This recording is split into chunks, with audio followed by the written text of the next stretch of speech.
Welcome to the channel, everyone. Today we're going to start a new series on the channel, which I call Champion Deep Dives, where we'll look at one champion really in particular and kind of see where it belongs on this tier list that I made. If you haven't checked out that video, watch that video and see if we kind of maintain the place where it is on the tier list or move it up and down. In each episode, we're going to analyze a bunch of game footage of that champion. Please subscribe so you don't miss any of them, and let me know in the comments which champion you want me to do next. Today's episode is Yone, a very hyped champion for this Worlds, very popular champion in both pro and solo queue, and a champion that people have a lot of opinions about. I've even had some viewers saying, put it in S tier. However, as we'll see in this video, I think it belongs in C tier, which is actually one tier below where I had it in that video, and I'll show you why I think that. Spoiler, it's because he's extremely squishy, his kit is incredibly clunky and punishing, and because of both of those things, he really struggles to get out the damage and the CC in team fights in most pro games. Let's jump in and take a look. Okay, so here we're going to have Yone teleporting in. E's, R goes for Faker, but Faker flashes out, and now he flashes, tries to get the kill on Faker, but you'll see this problem with Yone a lot. He cannot take these multi-man fights in pro because there's just too much CC in pro. So Vayne, condemn, stuns into the wall. Poppy, E into the wall, more stun. And he can't get the kill on Faker because he's just getting too low. And now you have the other problem with Yone, which is that while you're out fighting, the enemy team is coming around to where your E is to kill you when you land. And in most cases, Vayne is right here, Yone would be dead here. Now in this case, Senna comes and uses Summoner Heal, and she also lands her W on the Vayne. And then Cassante comes in and gives an extra shield. This is a great play by Yone because one, look at that phenomenal Q3 knockup. And two, he's jumping on one person, right? He's not jumping on multiple people who are going to CC him. He's just jumping on one person, getting a huge chunk of damage down. And yeah, his team wasn't able to follow up in this case, but the Yone did his job. Okay, so watch BDD here. Here we see that because he's using E to clear out this wave, even though Cassante is flanking, they have no ability to go in on this because BDD is going to get snapped back at any moment. They don't have the option to just all collapse right now because BDD has to go back, and now he's just totally off the screen, right? And so everyone just has to run away. Here we see BDD, because he's a melee champ, he has to get way up close to farm these minions, unsafe, very close to the enemy team. And because he's so far up, Poppy Hex Flash chunks him down to 50%. Maybe part of the reason they just abandoned this Drake, being at 70% health. Okay, here's another BDD game. BDD is on blue side this time, so they're going for a 2v2 fight here. BDD ults in, doesn't use flash for the engage, which might have been a mistake. Maybe he's saving it for the escape. Hits the Q2, but we see that the Yone is so squishy, he's going to get hit by this Ziggs bomb. Tries to flash out of the center, so he takes a little bit less damage. Vi flashes on him, and so just kind of a 1-for-1. So I think it's okay play, but you spend your flash, they spent a flash. Now though, this fight, less than 5 minutes later, we're going to see BDD is missing the flash, and that hurts him. Here, BDD is scared that he's going to get hit by this Ornn ult coming down, so he's going to ult over the wall. You might say that that's an overreaction, but look who you have coming right at you is a Vi who's ready to Q you, who's ready to R you. If you get chain CC'd here, you're instantly dead. So you have to R over the wall, but once you do that, he's completely out of the fight, right? Now he's coming back around. And they end up winning the fight, but it was like Yone didn't do anything right. Yone does do a good job getting that last kill. And that kill. So he ended up actually being able to clean up well because his team took care of everything. That's probably when Yone is best, right? Is when he acts like as the janitor, where he's maybe not the central engage, but just kind of picks off those last remaining stragglers. Okay, here we have an amazing sequence of events. Keria flash Qs to stun BDD, but then Vi goes in to continue the CC chain, but Keria actually saves him accidentally with the Bard ult for the total Nombo. Vi's just here like, what the heck? And this actually does a favor for Yone, because now he's where he's happiest, right? Which is in a team fight once most of the CC and engage has been blown. Now he's a lot safer to go in. His teammate gets a 3-man stun, so you basically couldn't ask for a better fight than this. And still, Yone is so squishy that he gets tagged by like 2 or 3 spells, and he's basically out of the fight after this. So it's like, even in the best case scenario, you dodge tons of their open CC, you know, the champ is still extremely squishy and extremely vulnerable. Here, for context, the team is 9k gold up. Here's BDD tanking the Baron for some reason. He Q3s over the wall, but gets CC'd up and instantly blown up through the shield bow. Shield bow's gone, and Yone is dead. At 9k gold up. This level of fragility, the frequency with which this happens, you'll see, is just not acceptable for an S tier mid laner, right? Okay, here we have another BDD game. They're going for a 3v2 tower dive here. BDD gonna miss the Q3 and ease back. And now we have the situation again where if you were a ranged champ, he could just unleash his kit right here. But because he's Yone, he has to get in melee to do damage, and he ends up getting clipped by the Jax E stun, and that's going to kill the dive.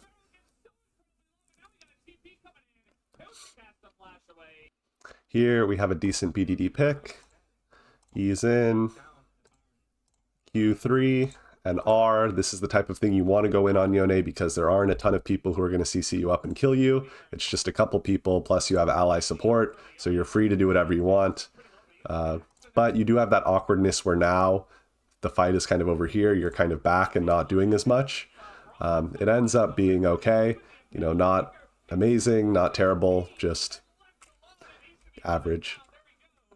Here we're going to have another good R by Yone, because again, he finds this little sneaky pocket, sneaks in, kind of protected from a lot of the CC and stuff, so he knows that he can E out if things get really dicey. He gets as much damage as he can done. He's very in control of how much damage he's taking, how much CC he's taking, and he can get out anytime he wants because he's going in on a small number of people, not the entire team. So good job by BDD here.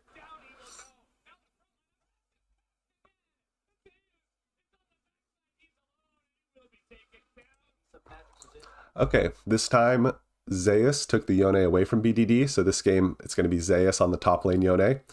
Here we have Yone getting ganked by Sejuani and Camille, and Yone's already seen the Sejuani on this ward, so he knows he needs to get out. The issue is Yone doesn't have any real escape, because if he casts E, he snaps back. If he casts R, the Camille just kind of walks in front of him, and your R gets clipped short. And you'll see a lot of these clips where the Yone R cannot get him out because it stops right after the enemy champion, and they can just get in your way. So his idea is maybe if I E away, I can get them to come over to me, then I'll snap back and escape, but they don't fall for it. Camille just camps him here. Tries to flash escape, but Camille R is coming in, gonna get in front of him and stymie his ult, and he's gonna be trapped in the cage, and that's all she wrote. Okay, here we're gonna see more of the limitations of Yone's range. So here, you get Jhin stun here, and Yone wants to finish this off. If this were a ranged mid laner, you could just throw some spells at it, but because it's melee, Zeus figures the only way to get that kill is for me to go all the way in, but he doesn't quite have the damage. LeBlanc flashes out, and now if he wants the kill, he has to kind of go deeper and deeper into enemy territory. In many cases, Yone would be dead here. Luckily here, he manages to get out, I think. But that is not a situation you want to be in as a Yone, and you'll die in most situations. Going back to the beginning of the fight, you may be wondering why here, before Zeus goes in with R, why doesn't he use E? He just uses a plain R. That's because his E is on a 22-second cooldown at this level, and he used it 18 seconds ago. So this is how stifling the Yone kit is. Here we see the problem of Yone's squishiness. Camille is just going to hop in on him. See, if this were a Cassante or a Renekton, Camille probably doesn't jump right on top of you, but she just has no fear. She's like, we'll just kill you. I got Sejuani coming, gonna hit you with the R, and the Yone is just popped. He gets some good damage off before he goes down, but that never would have happened if it were a more tanky champion like a Renekton or a Cassante. Here we have another tower dive attempt. They have no fear. Zeus misses the R, but now he gets a nice Q3 outplay here, and then flashes that W and gets a ton of damage down on Sejuani and actually gets a kill back. So great outplay by Zeus there. Most Yones would not be able to do that. And the bigger point, which is that if you were a Cassante or a Renekton, again, this dive might not even be happening. Okay, so here Zeus is teleporting in, but he's very scared because Sejuani and Alistar are right there, and he doesn't want to get CC'd up. So he'd love to dash away as soon as he spawns, but the problem is Yone doesn't have a regular dash. His only options are E or R, so he opts to go E here. He spawns and uses E, and he's traveling around the wall, and he's just hiding.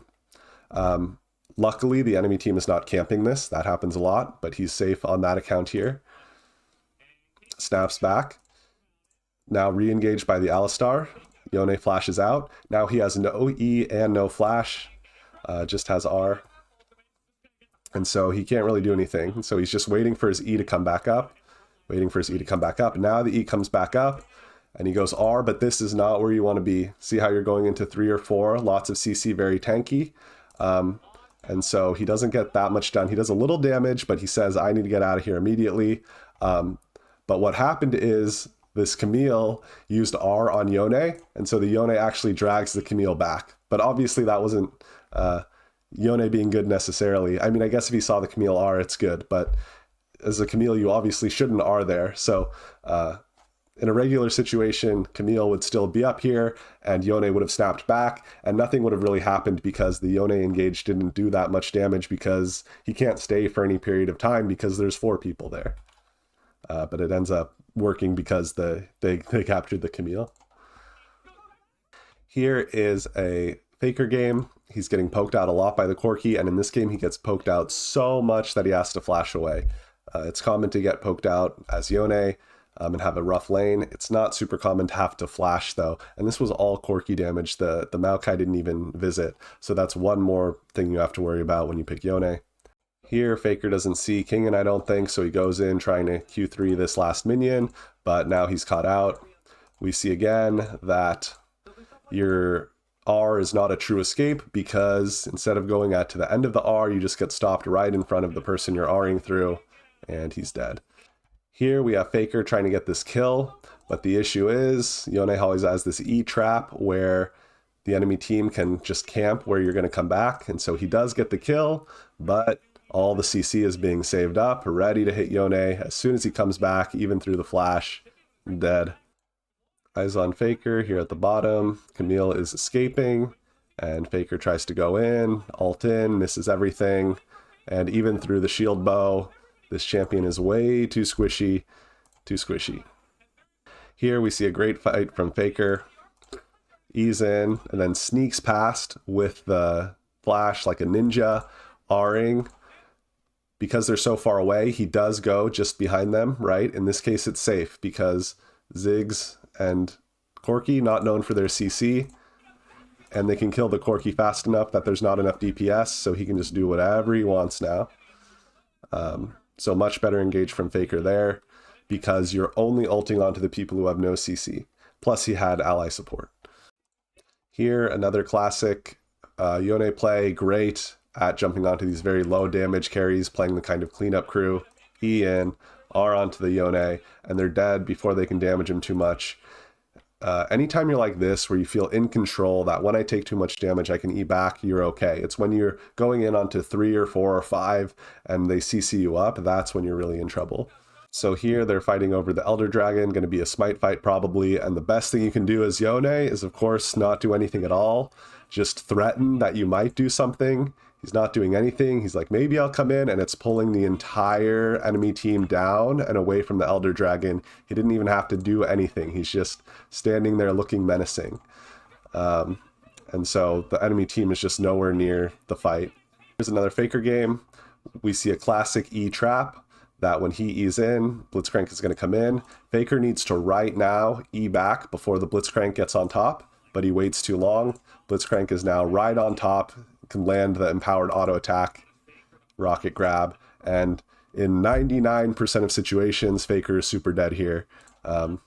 In this particular one, he gets out. Okay, team fight breaks out here. Faker coming in here. ER, trying to get this one kill, but there comes the chain CC. There comes the Ziggs bomb, even through the shield bow. Dead.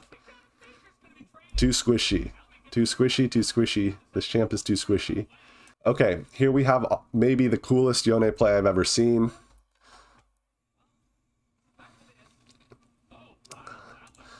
Gets the blitz hook off. Faker here at the bottom.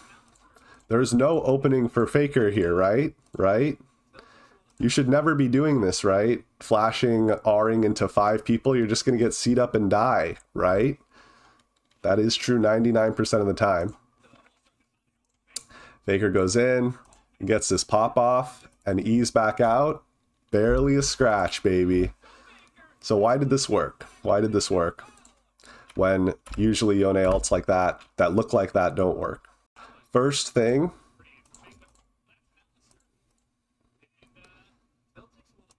look how close his team is when he flashes in. Usually as Yone, when you're flashing in like this, the enemy team is kiting away and you're kind of getting ahead of your team and your team can't catch up. But here, Rumble's right here, MF is right here. As soon as Yone lands the ult, Misfortune, autoing and queuing the Corki, Rumble, equalizer here, Rumble's coming in. His teammates are right there. He's not ahead of anyone. Still, in many situations like this, the Yone would have to sacrifice himself to set up that fight. So how did Yone live here? What happened to him? He got Blitzcrank silenced, then he got rooted by Cassante ult, and then carried by Cassante ult, and then that was it. That was all the CC. Remember that Blitz hook? Hook, E. Blitz has no CC left. He's used hook and E. Watch the Ziggs. Ziggs W. Ziggs E. Ziggs Q. As Yone's coming in, he has no W, no E, no Q. He's completely out of damage. So the way Faker survived that is because the Ziggs was completely out of spells and the Blitzcrank was completely out of CC. Amazing. Incredible, incredible by Faker. Okay, at this point, the fight is a 3v5. So Faker's on the 5 versus 3. Misses everything on his ult. And still gets chunked really low. They're also 3k gold up, T1. Faker's shield bow popped. Even in a 3v5, this champion is very squishy. Obviously, it was okay because it was a 3v5, but squishy champ. So here we have a Zeka game. This is what you shouldn't usually do, is R into 3 or 4 people with no ally support. Here, he doesn't get CC'd up and he lives, but it just also doesn't really do anything, right? Unless you have allies there to do more, you're just kind of wasting your ult. Here we have another team fight. Zeka here in the back of the pit. You might recognize this clip if you watched my YouTube short. So he's trying to be patient, not go in too early, let some of the CC come out, let some of the damage come out. Waits a little bit and now goes in.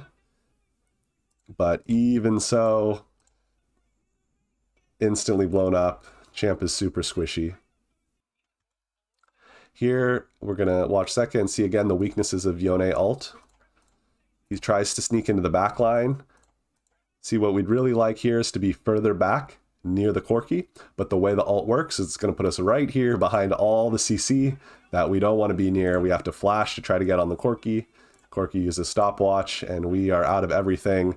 Shield bow's been popped, it looks like, and we're just out of the fight completely. This fight I wouldn't take too seriously because this is kind of a desperation play from Hanwha Life. They're already down 5k. Zeka's in the back of the pit here, but it just shows how squishy he is again. Gets in and just popped instantly. Yone had the shield bow on cooldown, so if you don't have that shield bow, then you turn a squishy champ into like a hyper squishy champ. Here, Genji's doing a really ambitious like 4-on-3 dive, and Zeka's going to do a really good job of punishing it. Zeka spawns in, E, R down, killing the slow health, and then also chases down this Nautilus as well. Good play from Zeka. This, another great fight from Zeka, because it's just total chaos. That's where Yone shines, because no one's tracking him. You don't get the coordinated CC. He gets CC'd a little bit here, but that's the only CC. And now he R's in, but then he E's back, and they just can't keep track of him at all. It's total chaos. And he just kind of sneaks around and never gets caught out. That's the type of fight that Yone likes, total chaos. Here, similar to the Faker game, sometimes the best Yone is just the threat of a Yone. So the Cassante jumps on the Yone, and then Pays is so scared of the Yone that it jumps in. Pays thinks he can 1v1 the Yone. He blows his Q, and now the Kai'Sa is out of damage, and it's like, bro, you weren't even close. You weren't even close. Of course, the team turns onto Kai'Sa. So the moral of the story is Kai'Sa and Cassante cannot 1v1 a Yone in less than like 10 or 15 seconds. So do not jump right next to a Yone at full health if you are a Kai'Sa. Pro tip. Here we have a rookie Yone game, and we see how weak he is early game before he's even gotten his first item. Even with the long distance Ash ult, R in, W, Qs, he still can't quite kill Knight, just because Yone does very little damage before he's gotten that first item. Here, rookie E, flash, Q3, R. This is the thing that you should never do, because you're just around 4 enemies all by yourself. Usually you're going to get CC'd up and instantly killed. Here he manages to make it out and get some good damage down, but that is extremely dangerous, and most times you're just going to get instantly killed in that situation. There was Ornn CC, Zyra CC, and here you're going to see exactly what I warned about. Rookie's going to do the same thing again, but this time instant Ornn CC, and he's gone. So that's why you don't do what he did earlier. So here they're going to land the Ash ult here, and then Yone's going to want to ER in, but it's just way too slow, and the Renekton gets out in time. So bad on Rookie for mistiming that, but it shows that it can take a while for Yone to get where he wants to get. Now for this fight, right after, Yone has no ult, and you'll see that when he has no ult, he's can't do anything. Like, what is he going to do? Like, EW once? There's just nothing he can do when he doesn't have an ult. So he doesn't do much. Okay, here's Rookie's last stand. He's trying to ult onto the back line, but you see how slow it comes out. They just dodge out of the way, and he gets popped through the shield bow. Now, obviously, Rookie was not having the best game here, but it just goes to show that even for these, top Korean players, very hard to make the Yone kit work. It's just very clunky, very unforgiving. Okay, in this game, it's Knight who's on the Yone, not Rookie, and you'll see that Knight plays a very different style of Yone than we've seen, which is much safer, much more scared to go in. In this case, he feels safe to go in because it's such a small skirmish and he has numbers advantage, so really safe, strong engage here by Knight. Totally in control, can leave anytime he wants to. And then here, his E is on cooldown, but he says, no problem, just go kill him the old-fashioned way.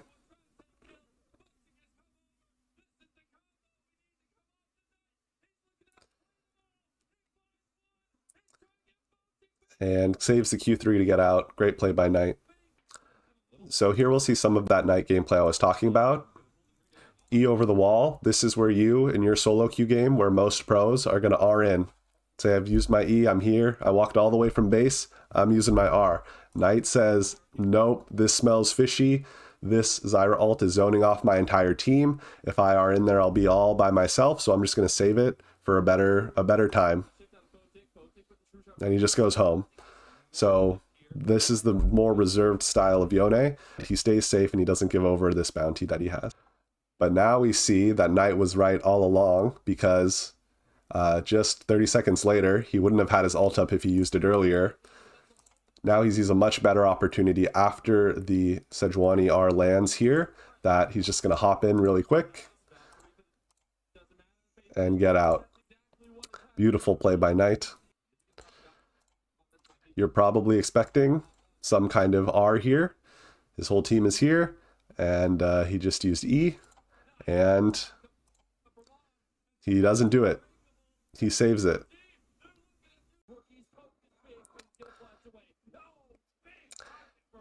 Should he have saved it there?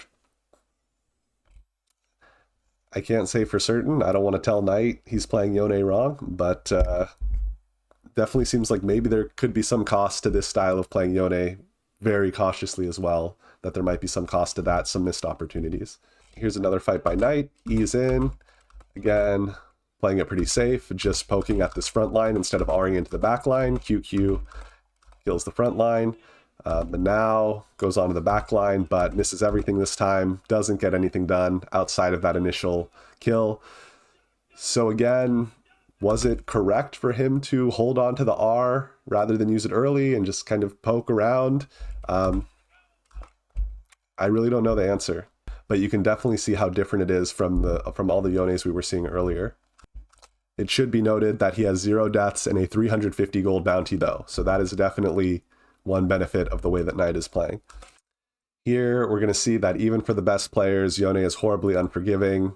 Here, Knight does not flash out of this Leona ult. Maybe he's thinking the enemy team is too far away. He has built a Jack Show, which is a very defensive item, but he needed to ult that because no matter how good you are at Yone, even if you build a Jack Show at this time in the game, people have 3 items too. You're still pretty squish. You can't escape the squish. Chain CC. And there's just no time for the Jack Show to even come on when you're that caught out. And so he really needed to flash that Leona ult. Now, finally, Knight is level 18. He's tankier. He has the Jack Show. He finally feels confident to be this kind of engage. But even fully scaled Yone having a huge problem with the chain CC and the squishiness. Gets chunked down and the flank kills him on the other side. Here we have another Knight game. Watch Knight in red, really showing the value of Yone in these smaller skirmishes where you have enough time to get your spells off. You're not being CC'd constantly. You can just get your DPS out, have some nice mobility tricks. You can see how much nicer it is in these small skirmishes when you feel very in control of when I take too much damage, I'll E back. You don't feel like you could be instantly popped at any moment. Okay, here we see Knight coming in from the bottom, and we see more restraint, where a lot of players would use their R at some point during this fight. Knight's just like, nah, I'll save it. Again, scared to go in. I think he feels like if I go in past this Zyra ult, my team can't follow me. Are they just going to kill me, right? He knows how squishy Yone can be, especially early on, especially against multiple enemies. And he's just like, I'll save it for when I feel really confident that I'm not going to die. Here, Knight has no ultimate. He uses his Q3, and then he uses his E. So he has no mobility at all here. So he needs to be super careful that nobody camps his E. He thinks he's safe because it's like, no one's around. So I'm totally safe, right? Wrong, because Rakan can camp you before you even realize what's happening. But remember when I said he had no mobility left, he spent his Q3. One thing you have to be careful of when you're Yone is even though you're good at skirmishing, other certain champs like Renekton are still better. So you got to be a little careful with the fights that you take. Could have backed up here, but he decides to go in. And with the Sterix Gauge, it's just way too much shielding for the Yone to break through. He ends up being bailed out by his teammates, but can't actually 1v1 the Renekton. Here we have another fight. Watch Knight here on the right, and this is a dream. You have Lucian and Misfortune isolated. This is what you should never do in pro play, but if it does happen, the Yone is going to have happy, happy dinner time. Yum, yum, yum. No CC to threaten the Yone. Incredible play by Knight. But getting 2 80 carries that are totally separate from all the peel on the team, that doesn't happen all the time, right? So you have to get a little bit lucky. Here's a nice Yone game by Chovy. We see similar restraint that we saw on Knight, where he has ultimate up, but he just says, few too many enemies there maybe, and he's just going to stay safe instead. Okay, let's see if Chovy can avoid the fact that Yone is way too squishy to be super viable in pro play. And CC'd by the Rakan. And he's dead. Okay, here Chovy wants to help a fight that's already lost. He thinks, well, I'm Yone, I can do that. I can use my E, help a little bit. And I don't know exactly what he thinks he's going to accomplish, but he thinks he's safe. King in on Gnar jumps right over, takes advantage of that E trap. He's not safe. Technically he lives, but way too close for comfort, of course. Here, Genji is so far down that Chovy hasn't even built a shield bow. And so obviously, what do you think is going to happen? Hyper squish.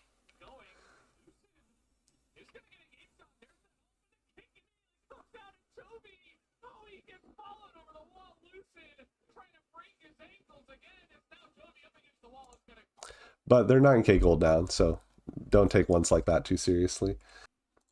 Here's another Faker game. We see the problem with the Yone R, that it's a very bad escape because the Rakan gets in the way, and that stunts the R, and he's cooked.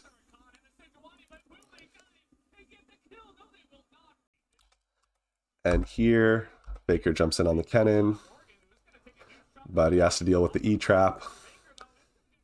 Has to trade flashes with the support because the Rakan knew exactly where he was going to be. That's the E-trap. Here we have another Faker game. Faker uses the R just to disengage, but doesn't do that much damage. And then he's gifted this Poppy E, or Poppy ult. If the Poppy had just knocked him up, it probably would have been better, because they could have beaten down on him. Instead, they sent him to safety. And then they don't really try to camp him. The Jax misses the E-stun. And then Faker just waits until his team, the Jace, pokes down more. And now this is when Yone is really happy, right? When the enemy team is at 20%, 30% health bars. This is where the Yone loves to hunt people down. So really nice by Faker here. So here we have another fight, and Faker is nowhere here. This is just a straight 4v5. And T1 is just winning the 4v5. Faker's not even here. Faker's on vacation. And now he comes in, E, misses the ult on everyone, because again, Yone ult is kind of too slow for pro play a lot of the time, and just does straight nothing. Doesn't help the fight at all. Gets chunked to half. He's just being carried, bro. How many of these games where Yone wins is Yone just being carried and fed these last bits of a kill that the other team has already set up and softened, and the Yone's just like, I'll take that. I'm telling you guys, this champ is being carried. Okay, so that was a lot of games. So what do we make of all that footage? There's lots of different ways to interpret all of that, but the way I interpret it is that Yone is extremely mediocre. I don't think he's terrible. I think he was helpful sometimes, but the number of times where he just didn't feel like he was doing much, where he felt like he was punished by his own kit, was just way too high for me to feel comfortable with him.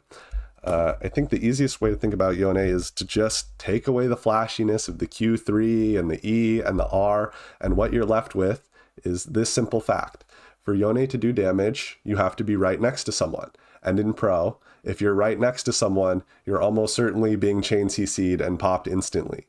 There's just no real room in pro for squishy melee champs. It's not good when it's Master Yi. It's not good when it's Yasuo. It's not good when it's Katarina. It's not good when it's Fiora. And I don't think it's particularly good when it's Yone either. You could be a ranged squishy champ. Tristana, Corki, Smolder, Orianna, Victor, Azir. Stay very safe, very far back. Or you could be a tanky melee champ. Renekton, Cassante, Meganar, Galio, get in there. But to be a squishy melee champ means that you're always looking for tiny angles where the team is caught out and where maybe you can survive, but if you're 1 pixel off, then none of your mobility actually works to get you out of the fight because your E's not really escape and your R's not really escape. And no, having Shield Bow and Jack Show at 30 minutes doesn't really help, because at 30 minutes, all the enemy carries have 3 items. And so you're getting popped before your Jack Show even does anything, I think, most of the time. I think to me, he actually reminds me a lot of a Karthus or a Master Yi, where it's like a cleanup champ. Like if the other ones, if the enemies are really low, you can kind of like use all your mobility to get all the picks.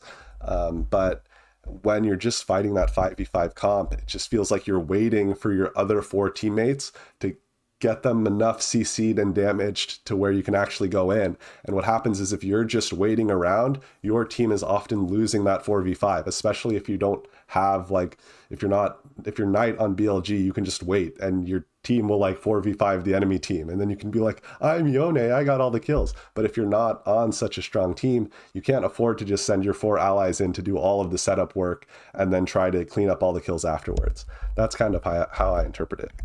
Of course, this is all just my personal analysis and opinion, so let me know what you think about Yone in the comments, and then tell me what champion you want me to do another deep dive on. Make sure to subscribe so that you don't miss any of those deep dive videos, and I will see you next time.